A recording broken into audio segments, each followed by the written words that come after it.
Heathrow is one of the busiest international airports in the world. It's home to 80 airlines, flying to 185 destinations in 84 countries. It's 8 a.m. and at Terminal 3, American Airlines is facing one of its busiest days of the year. Thanksgiving, you're celebrating God taking care of you through a rough time. It's a big one. We all meet for Thanksgiving dinner, ham, turkey, and all the fixings. Cranberry stuffing, potatoes, corn, green beans, wine. Lots of wine to deal with family. Right. And all the women will be cooking, and the men, we kind of hang out, watch football. Go Cowboys, you know. While passengers build up at check-in, on the airfield, one of the airline's fleet needs some essential maintenance work before it can fly. The parts just arrived. We're just trying to work out how to get it to 583. The aircraft needs a new radome, the tip of the nose cone that houses the plane's radar and communication antenna. The aircraft we're going to work on is going at 11:30. So it's going to be close to get it all done, that's all. The team only have 2.5 hours before passengers start boarding. And engineer Steve wants to be well clear before then. The last thing a passenger wants to see, let's be honest about it, as a maintenance engineer on board the airplane.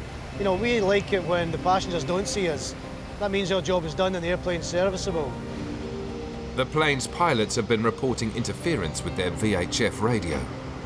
The radome has caused this interference, just a breakdown of the radome through time. The radios, the SATCOM, these are all stuff that he uses in his normal flying along time, basically, for all sorts of different reasons. I mean, sometimes they want to just listen to the football match, to be honest with you, but I wouldn't say they do that, but, but they can. The team are working against the clock, but already engineer Ralph has spotted a problem. It's covered in fucking tape. Somebody's stuck sticky tape all over the radome, and we can't leave it on because it'll just paint a massive stripe on the weather radar as the radar sweeps. So we need to get it off, but where it's so old and weatherised, it's going to be a nightmare to take off. It's going to slow the job right down. Let's see if we can get it cleaned off.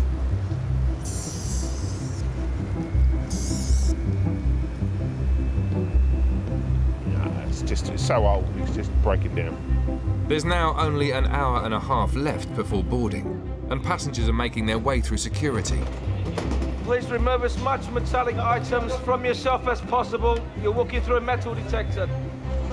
With the clock ticking down, Ralph and Steve have decided to crack on with the job and come back to the tape later.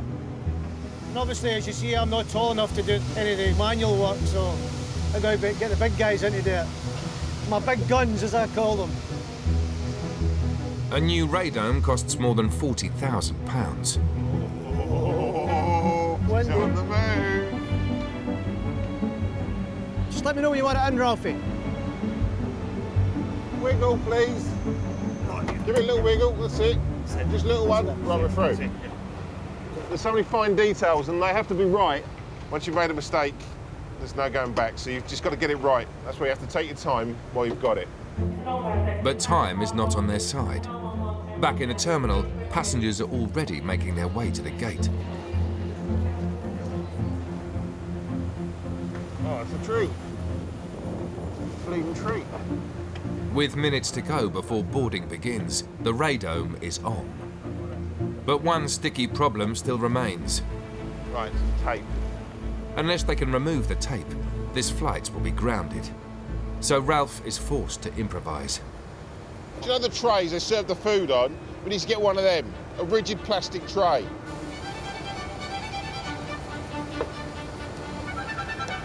You got any cloths up there? Come on. You big lump? Come up there, yeah. Yes, Ralphie boy. Get in there. Voila, c'est bon.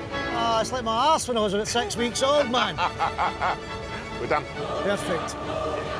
We've managed to get it off of the aeroplane and get it refitted to our new aircraft just in time. A nice piece of rigid plastic did the job.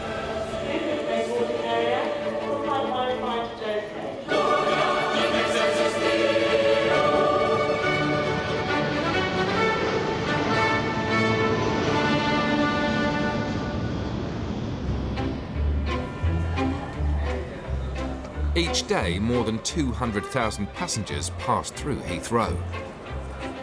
To keep the cascade of travellers moving smoothly, the airport employs an army of passenger experience managers. Are you okay, sir? You look a little bit lost. They say that I got there late. Sorry? And they are asking me now to pay £338. Right. And I got here on time. In Terminal 4, Sunita is in the middle of a busy day shift. Hello. Are you trying to repack? No, we're just organising, yeah. Okay, I was going to say, if you wouldn't mind, if you just move up to the side there, because you're right in the middle here. Do you think you have to be bossy to do your job? I don't think you have to be bossy, sometimes you have to be assertive in order to get certain things done. Right, sir, you were late. They tried to help you, and there is no choice but to have to pay. That is not fair. With over 25,000 passengers passing through the terminal each day, Sunita must be ready for anything. Sorry, could you repeat that, please? A passenger with me saying that she's just lost her girl. She's gone missing somewhere here, but she can't find her. I'm on my way. Have you lost your child? Yes, I have. How old is she? She's 2.5. 2.5. What is she wearing? You know the jumper one thing? Oh, like an all-in-one suit? Yeah. With a yellow jacket. Yeah. Spots black. Get control to get on it. We have a missing child, 2.5-year-old, last seen, Zone D. She's wearing a yellow top with black dots on it. We've got a missing child at the moment. You've just heard the call, yeah? Brilliant. Colleagues over there looking. Thank you very much indeed. Guys, I need some help. We've lost a child. Can you just spread out and see if you can find the young lady? It's an environment where there's so many people milling around, and not everybody is a traveller. And actually, all you can see is the tops of heads here. It's now been almost 10 minutes since the child was last seen. Right, over that way. Right, I'm going to go this way. I've got trolleys looking as well.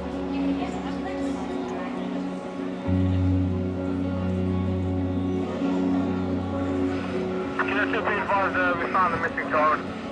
Okay, many thanks. Are you all right? Yeah, I'm fine. A bit overwhelmed. I'm fine now. A bit overwhelmed. Is that a bit of a relief?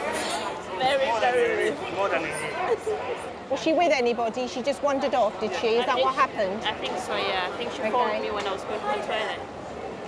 My colleague here, he actually found the young girl. She was waiting near the John A, near the Qatar check-in, so I picked up from there. So you were the hero. Thank you. Job well done. Well done, Saeed.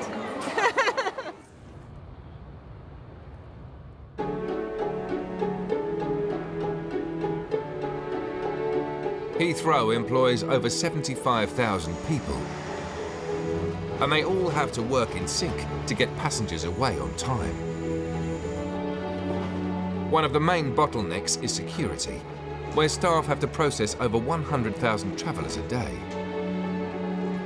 Thank you very much. Please take out your laptops, iPads out of your bags. Can you just clear your bags? Because otherwise you're over there. A passenger and 5 of his family are running late for their flight. But security officer Tony needs to take him for a private search. When I touched him, I could feel something, so obviously I need to get it clear.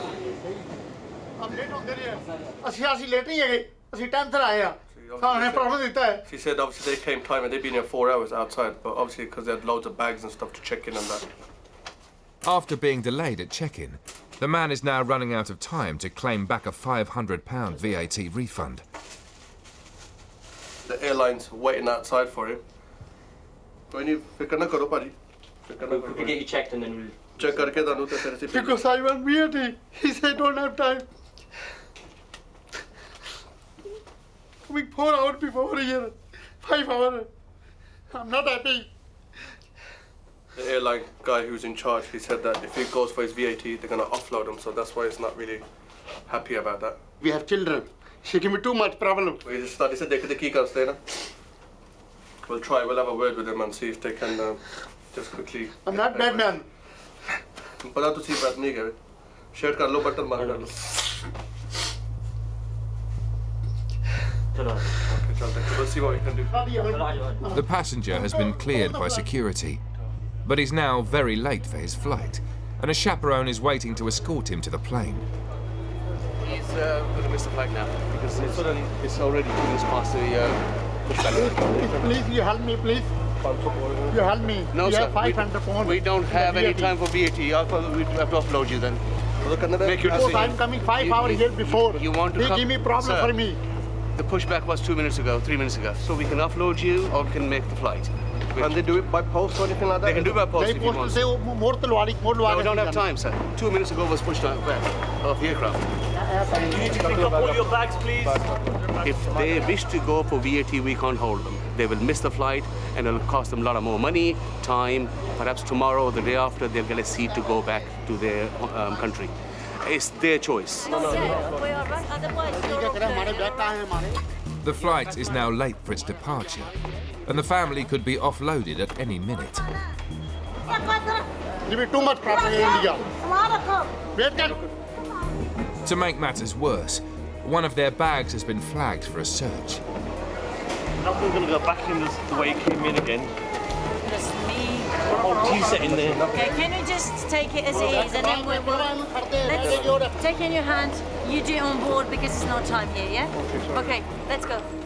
The airline is closing the gate, so Tony lends a hand to try and help them make the flight. Too much problem. Oh, thank you. That's fine. That's problem. Yes. The family make it with seconds to spare, but the hold-up has repercussions for the airline. We lost the slot. Next slot might be in half an hour, 2 hours, when we don't know when. Actual airline now will have to pay extra money for being at the gate. Passengers, 340 of them, they will perhaps miss connections going to India.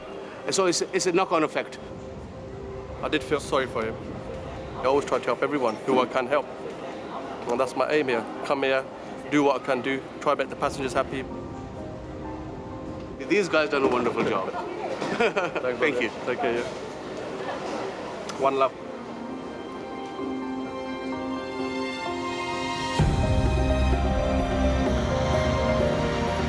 Each year, over 470,000 planes take off and land at Heathrow, carrying up to 75 million passengers. But not everyone is welcome at the airport.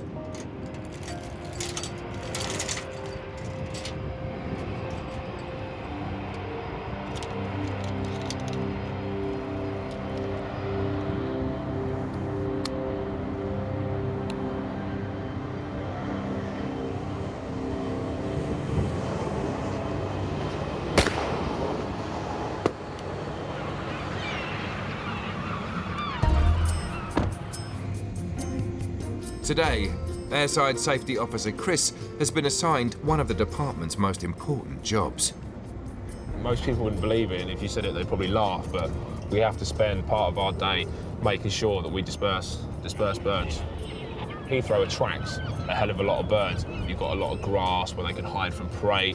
There's a lot of food source around. Aircraft and birds just do not mix. When the aircraft is taking off, they'll hit a point called V1, which basically means where an aircraft cannot stop. It has to take off, and that's when the engines are working at maximum power. And if you've got an impact of a bird at that exact moment, I mean, the worst case scenario, it could bring an aircraft down. Birds are right up there with something that can cause a major accident and impact on an aircraft's safety. At the end of the departing runway, a flock of starlings is gathered on top of the instrument landing system. See all those birds there on top of the ILS. So this is one of our methods for dispersing birds. It's called scarecrow. We can select whatever birds we need to disperse. So we'd go to starling and basically play the sound. It's a distress call.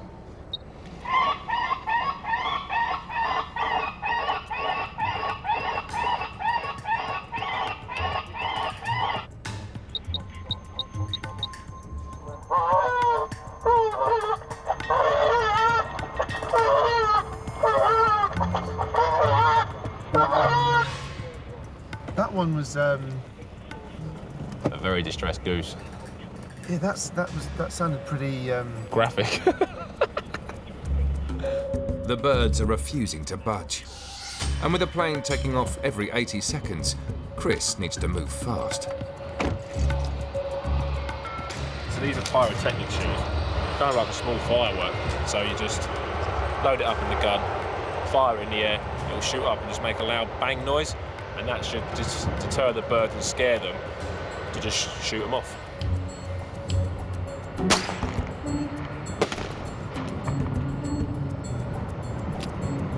I've scared them enough that they've vacated the grass area, so bird dispersal. While Chris keeps passengers safe in the sky, someone else is looking out for them in the terminal. London Ambulance Service employs a team of cycling paramedics at Heathrow. Bikes are a fantastic way of us just getting around and giving a really quick response to jobs with everything on the bike that we could possibly need as a mini ambulance. Paramedic Izzy has been called to a passenger complaining of severe abdominal pain. You okay? You feel okay? Just the pain. Just the pain. Right. Do you want to sit on here for a minute, my love? Where it's a little bit more comfortable. Lovely. So, abdominal pain, both sides, worst on the left. Okay, and when did it start?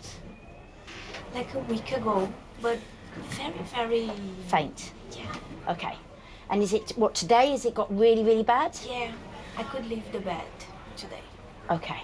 Have you taken any pain relief? No, because I am pregnant, so okay, so you're pregnant. Yeah. Right, okay. First baby? Yeah, and she's moving. Sorry? She's moving. She's moving? Yeah. That's even, it's a she, you sure? Yeah. Awesome. Lovely little girl. Beautiful. Okay. Letitia and Raphael are already checked in and are keen to get home to Brazil. But Izzy insists on a thorough check to make sure Letitia is fit to fly. So, I know you're saying that you've had this for about a week and it's gradually got worse, yeah? Yeah. But has it changed in area at all, or has it always been... concentrated here. Always been there? Okay. So the problem is that as the belly gets bigger in pregnancy, you can get kind of pains like this. But because something in there is very, very precious and very, very important, we never tend to mess around with pregnant ladies. Okay. So I'd like you to go to hospital, please. Yeah? Yeah. Okay. It could be nothing at all, but we don't want to risk baby or you. You know, where are you flying to? It's about 11-hour flight. No, yeah, okay, so no chance. Yeah, they can rebook your flight. Okay? Okay. All right. Thank you. Good, no problem whatsoever. Shall organise an ambulance for you, my love. Could I have an ambulance, please, for my patient? She needs a checkup at maternity, over. Keep yourself nice and warm. Okay. After a visit to hospital, Letitia was given the all clear, and the couple flew back to Brazil the following day.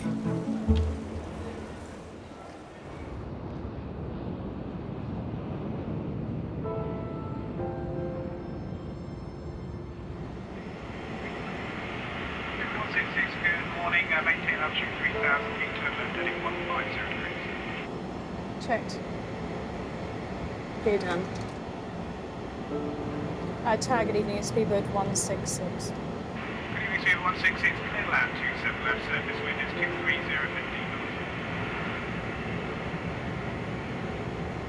500. Okay, guys, happy there? I've got the freeze on now. Okay. On the outskirts of the airport, British Airways Global Learning Academy houses one of the most sophisticated training facilities in the world. Today, 3 of their top pilots are practicing to fly a brand new addition to their fleet. an updated version of an aircraft named the Dreamliner. The simulator is so sophisticated and it's certified for us to be able to train our pilots. So actually the first time that they operate the aircraft for real will be with passengers. At a touch of a button on these screens here, I can make it daylight. We can bring it down to dusk. We can put on weather effects, so we can put on some rain and hail. You get puddles on the tarmac. It is just like the real thing at London's Heathrow. It's not just for fun. I mean, it really is important that we are able to operate these aircraft in all of these conditions. I imagine it's quite fun as well. Of course it is, yeah. And it won't be long before pilots have the chance to fly the new aircraft for real. Because back on the airfield, it's being delivered.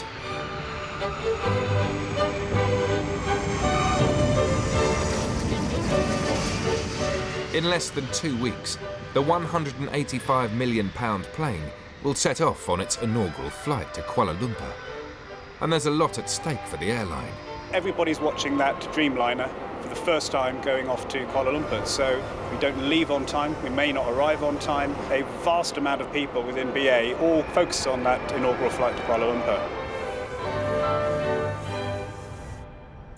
Back at the Learning Academy, cabin crew are being drilled in the art of service. And flight attendant Claudia will be looking after first-class passengers on the maiden voyage. I'm just going to see if my training is still up to scratch, if I'm at an acceptable level. Along with 7 other trainees, Claudia is brushing up on the airline's afternoon tea service, led by instructors David and Jazz. May I? Please. A lot of our customers from around the world will book a British Airways ticket in the afternoon tea because they like the Britishness of us. Thank you. We have the cup, then the milk jigger, the sugar bowl with sugar tongs, and then the teapot. The handles must all point to 4 o'clock, just to give it symmetry. Does one enjoy afternoon tea more if cups and saucers are placed at 45 degrees?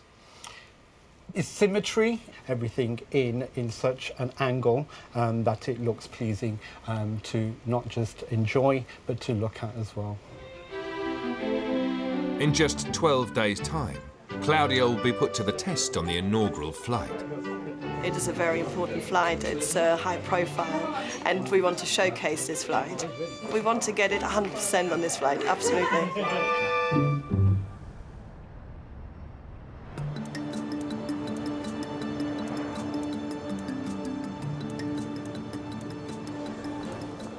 It's the last Friday before Christmas, and the busiest airport in Britain is about to get even busier. At the north end of Terminal 4, Biman, Bangladesh have started checking in passengers. Passport and tickets, please. And check-in agent Lacey and her team are facing a challenging afternoon. It's daunting more than anything because it will be busier today than it is, I can imagine, any other day of the year. It's just over 400 passengers. They want to get into Bangladesh before Christmas. So we have to make sure that we do all work as a team to get the aircraft gone on time. Because if it doesn't go on time, then big penalties for delayed flights. So we don't like delays here. But it's not just the number of passengers that's a challenge. Biman's luggage allowance is 40 kilos a person, double the amount of most airlines. If you can put the first bag on the scale for me. Altogether, you can check in 10 pieces of luggage at 200 kilos, OK? And Biman passengers are renowned for using every last gram. OK, and your next bag, please? Did you weigh your bags at home? Yeah, we did. 200 kilos, exactly. Wow. Exactly. Yeah, well exactly. done to me. You did very well. Lacey and her team have less than 3 hours to check in all 400 passengers and 18 tons of luggage. Waiting in line is Mr. Ahmed, who's travelling with his wife and 5 children. So shall we start putting them in? So how many do you have at the moment? 18 pieces with 3 cabin bags. We're 18. With including 3 cabin bags. seem to have a lot of bags. Yeah. We don't wash our clothes there because when you do, it gets funny color. Yeah, so we just use and put them away, use and put them away for 1 month. When we come back, my wife got a lot of cleaning to do, a lot of laundry. Yeah.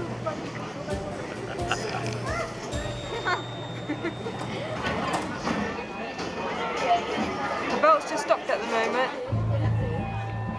Lacey's team have only an hour left to close check-in, but they've hit a problem. The bags got stuck just on the corner, and when there's an outpour of bags, they're all just going to clog on top of each other, so we had no choice but to smack the emergency button. It's really not good for us. Worst case scenario, the flight is delayed, and obviously that's big penalties for delayed flights. While the Biman check-in grinds to a halt, security officer John and his team are trying to keep passengers moving. All liquids must be removed, please, out of your bags. The security department have to clear more than 73 million bags a year. All right, here we go. And luggage that's been flagged by the X-ray machine has to be searched by hand. Okay, it would appear possibly liquids in your bag. Let's just confirm that. Yeah, there's a strong possibility.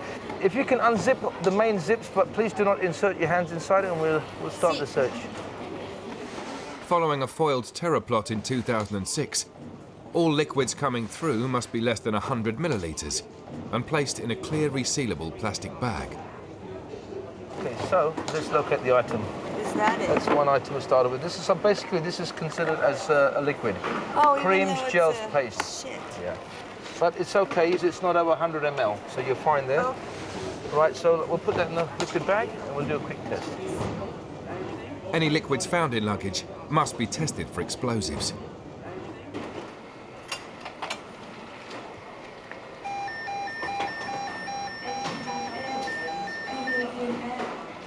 Okay, madam, if you could just bear with us, we just have an activation on this liquid. I'm just going to call my security manager. I'm just going to run through a few questions with you. This has been checked, and when I put the swab in, activation. The bag has been isolated from the passenger. John needs to conduct further tests on the liquid. Meanwhile, his security manager questions the passenger. Where are you flying today? I'm flying to Dublin. What's your profession? I'm a line cook. Any contact with any chemicals? I'm from Colorado. Like, there's weed all over the place. There's weed all over my house. And hash oil and stuff. No, that wouldn't be an issue, madam. I don't know. Okay, all clear. Can I return to the passenger? Yeah. Right. Fortunately for the passenger, John's additional tests have come through clear. Guys are nicer than TSA. Well, I always believe treat as you like to be treated. Exactly. Right? We're all human, right? Thank you. Same species. Have a good journey. I shall. You have a wonderful day. Thank you, Mom. It was a little unnerving. I come from Colorado, so I feel like that even though he said that it's not an issue, I'm around a lot of hash oil and weird stuff like that all the time. It could have just been my hair dye that set it off. Where are you off to now? I'm off to Dublin. I want to hang out with Irishmen in kilts. Do they wear kilts in Ireland, or is that just Scotland? Back at the Biman check-in, the baggage belt is still down, and engineers have been called. It's been down 15 minutes now, so it's really not good for us when we need to. We'll close check-in in 55 minutes. We all work to time, and if one of us falls, it's a domino effect. It causes chaos for everyone here.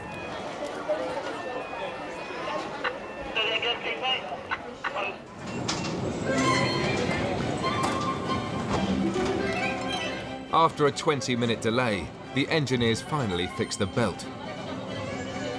Lacey's team now have only 50 minutes to check in the rest of the passengers. It's doable, she says. Fingers crossed.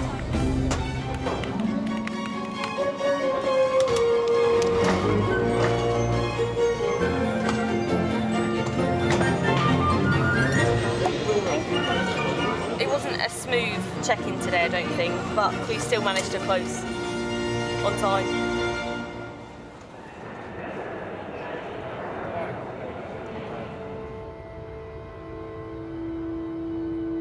As night falls on the airport, animal vet Liz is preparing for the arrival of some exotic cargo. They're going to bring him in there, yes, back there. The animals have flown over 11,000 miles from the other side of the world. The ones you see today are not going to be at their most relaxed, obviously, because they'll be taken out of a crate and all the rest of it. They're going to be a bit jumpy and it's all very strained. Annually, Liz and her colleagues at the Animal Reception Centre deal with over 250,000 animals. And tonight's shipment is the biggest of the year.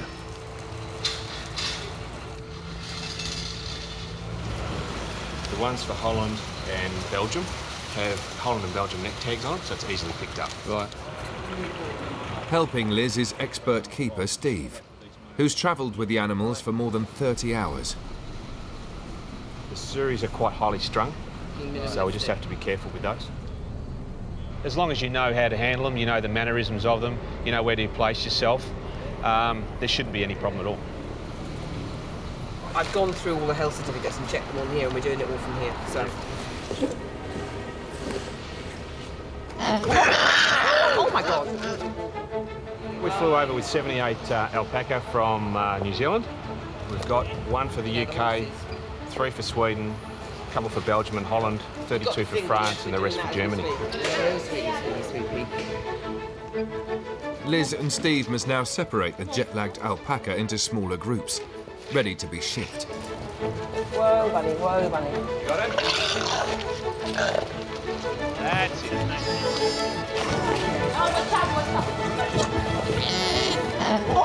Just stand back. Just stand back. Let him just walk around in the compound for a minute. Just don't rush, don't rush. With the alpaca not cooperating with Liz and the team, Steve steps in and shows them how it's done. Come on. Come on, come on. Good boy, good boy. You can quite easily hold them. Put your knee in here, or into the chest. Right in here.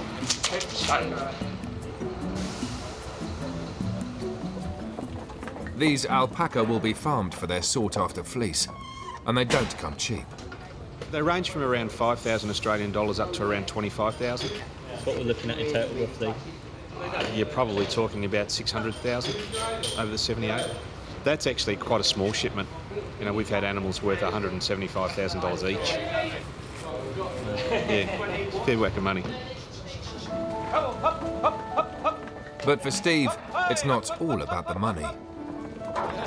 It's always pretty sad when you actually wave goodbye to them at the end of the day, but hey, it's their next phase of their life across Europe, and it's good to see. Come on, boys, up. As the alpaca continue their journey, at Terminal 5, another flight is preparing to leave.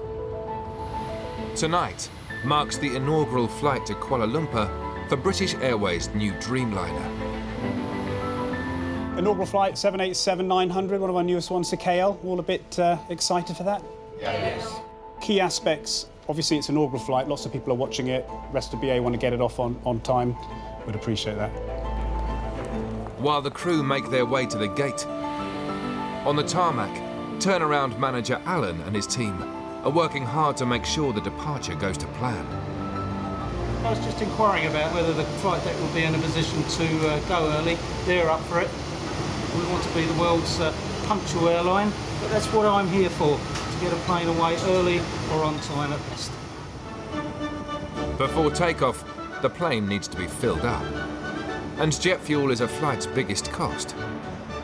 But the Dreamliner's state-of-the-art design means it saves the airline 20 to 30% on their bill. I kicked off 25 years ago on a 757, and to come and develop into this sort of aircraft is fantastic. It's very exciting. The Dreamliner is one of the fastest commercial airplanes in the world, reaching a ground speed of over 675 miles an hour. I'm not going to say I'm living the dream, but I am. In charge of guiding the plane out of its parking space is 25-year-old Anastasia. I'm the headset operator, and then I'm normally paired with a driver, and we just push back aircraft on departures. I come home all the time with like black all over my face. so I never bothered to do my hair and makeup, even though I've got it on tonight. Back inside, cabin crew are boarding the plane. And this will be the first time Claudia has stepped foot on a Dreamliner. Hello, everybody. Welcome to the Dreamliner. This is our brand new aircraft. This is first class. I would like to travel like this. It's got a vanity mirror. Oh yes, I'm here. Beneath the wing, co-captain Meredith is doing her final checks before the plane is deemed fit to fly. Looking that the blades are rotating, any damage within the engine itself, any unusual marks on the aircraft, really. So if we found something and we weren't quite sure, not quite sure is not good enough. Boarding has now commenced, and with less than 30 minutes until departure, everyone must pull together to ensure the plane leaves on time. It's now given me the ability to communicate, so I shall request the route. May I take your jacket, sir? Ellen, good evening. Hello, can I take the grand power out yet, please? Thank you. Take care.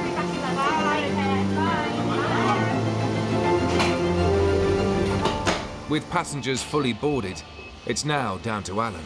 10:02 is departure time, and we're hoping we might be able to get it on its way 5 minutes early. It's just downstairs that I'm hoping it's coming together, and it looks like it's doing just that. Hello, flight. I just need to get an update from the refueler because he hasn't budged yet. I'm not sure if his vehicle's working. The plane is ready to go with 5 minutes to spare. But there's a problem. The refuelling rig is, how we say, gone US. He can't move it.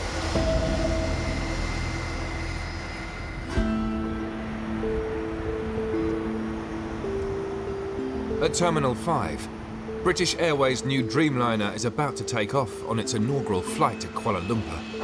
Just downstairs that I'm hoping it's coming together, and it looks like it's doing just that. But with only 5 minutes until its departure time, pushback crew leader Anastasia has noticed a problem. Hi, the refueler's not budging. It just won't move, and then when he puts his foot down the accelerator, like loads of black smoke comes out. He's just behind the engine. The refueling truck is stuck under the wing, blocking the plane in. Hey there. Hey, can we help? They've got to send someone to me. Okay, so all organised, somebody will come out. Yeah, on the way now. It was perfect. He's getting the response team out to move the vehicle. So I guess it's stuck. If a plane doesn't push back on time, it can result in extra costs to an airline. But for co-captain Mark Wordsworth, the consequences of a late departure mean more than money. We want this to go on time. There's a lot of attention on this particular flight. Kuala Lumpur is expecting us to come in on time as well, so that's got to look good. And of course, a lot of passengers actually booked to go on inaugural flights in BA. They spend a lot of money with us, so we've got to make it worthwhile. The response team's gone to the wrong aircraft. With the mechanics attending the wrong plane, another refueler is sent out to lend a hand. Let's hope this person can resolve our issue. Trying to leave it for a while. Yes, I'm trying. Nothing helps. How come he's turned up? Well, I think he's just trying to offer some assistance, but any ideas will be much appreciated at the moment. You cannot do it. We've got a fitter on the one. It's on the way. Is there a fitter on the one? Is it? Is there one? I'm asking you. I don't know, no. They just sent me to help you, but I can't really help you with it. The mechanics still haven't turned up, and the departure time has arrived. I can't even remember the last time something like this happened. I've never seen it. You've never known one, yeah. There you go. There's never a right time, is there? I'm sending another vehicle around to give you a hand. He's here now, Chris, and he doesn't know what to do. Just make sure the system. For every minute a plane is late, it can cost an airline hundreds of pounds. Sadly, the 033 is still delayed due to this issue with the refuelling vehicle. Another 15 minutes, I think it's going to take at least. How unfortunate, really, when something like this happens, because apart from the financial consequences, the ongoing effects on the passengers. Our customers, they're going to be delayed. It's never right.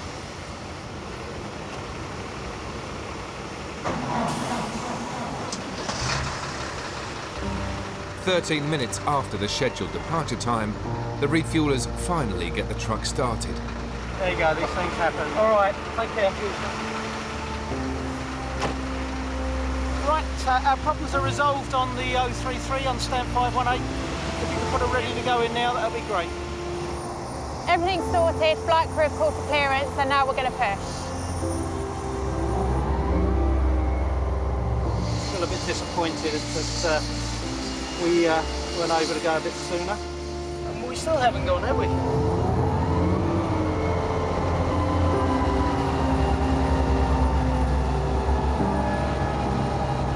Is it not? So you want to undo it all again? Just as the plane is set to go, Anastasia and her team hit another problem. Are we good? We're having problems with the tractor now. This is embarrassing. I thought as much. When he's lifting up the aircraft, it's not locking out.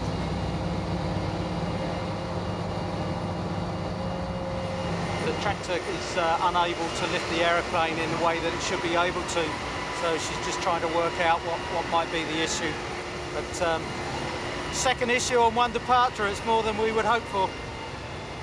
We might have to call another tug out, yeah.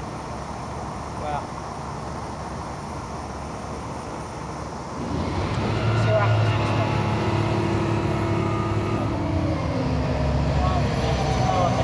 Yeah? Yeah, that's pretty much. Oh, yes. We're good to go. We good? Yes, we're good. Problem overcome, we're on our way. 24 minutes after the Dreamliner was meant to leave, it's finally on its way. You're actually thoroughly disappointed. I am. I am.